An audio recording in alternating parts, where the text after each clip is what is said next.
एक आश्रम में साधु महाराज रहते थे। वे भिक्षा मांगकर अपना जीवन यापन करते थे। यह सोचकर आश्रम से शहर की ओर निकलते हैं कि वहाँ कुछ ना कुछ तो मिल ही जाएगा और शहर की भी सैर कराऊंगा। वह साधु महाराज भगवान का नाम लेते हुए शहर की ओर निकल जाते हैं।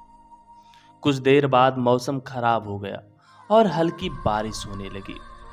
वह साधु महाराज बारिश का आनंद लेते हुए चले जा रहे थे कि अचानक बीच में उन्हें जलेबी का छोटा सा स्टॉल दिखा। साधु महाराज को काफी भूख लग रही थी। उन्होंने सोचा क्यों ना इस हलवाई से कुछ खाने की चीजें मांग ली जाए, लेकिन उनकी हिम्मत ही नहीं हुई वहां जाने की। तभी हलवाई की नजर उन साधु महाराज पर पड़ती है जो बारिश में भीग रहे थे। वह मन ही मन सोचने लगता है साधु महाराज काफी भूखे हैं। तभी हलवाई साधु महाराज को अपने पास बुला लेता है और साधु महाराज को भर पेट भोजन देता है। साधु महाराज भी उसे खूब आशीर्वाद देते हैं, तुम सदा खुश रहो, तुम 2-4 और दुकान खोल लो, आगे बढ़ो और खूब तरक्की करो। ऐसे बहुत से आशीर्वाद देते हैं।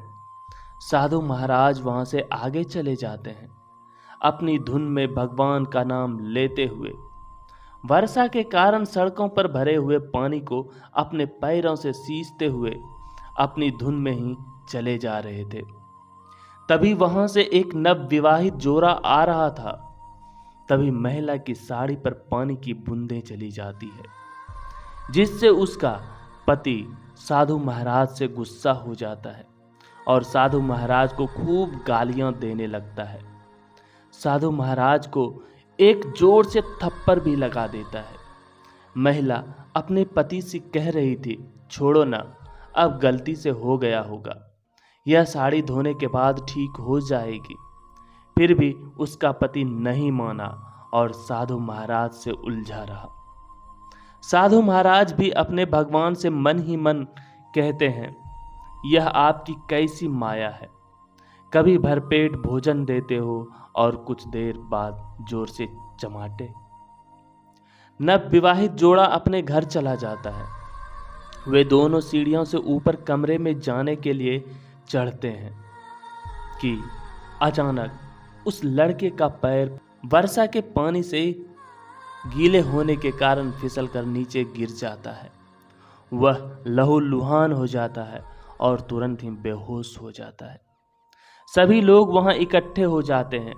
तभी उसकी पत्नी पहले हुई सभी घटना के बारे में बताने लगती है और कहती है, जरूर उस साधु महाराज ने कोई श्राप दिया होगा जिससे मेरे पति नीचे गिर गए हैं। अब वहां इकट्ठे हुए कुछ लड़के गुस्से में उन साधु महाराज को ढूंढने के लिए निकल पड़ते हैं। जैसे ही वे सभी लड़के साधु महाराज को देखते हैं, उन्हें मारने लगते हैं।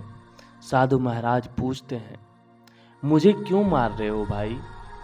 फिर वह लड़के सारी बात बताते हैं और कहते हैं, जरूर तुमने मेरे मित्र को श्राप दिया होगा जिससे वह सीढ़ियों से ऊपर चढ़ते वक्त नीचे गिर गया।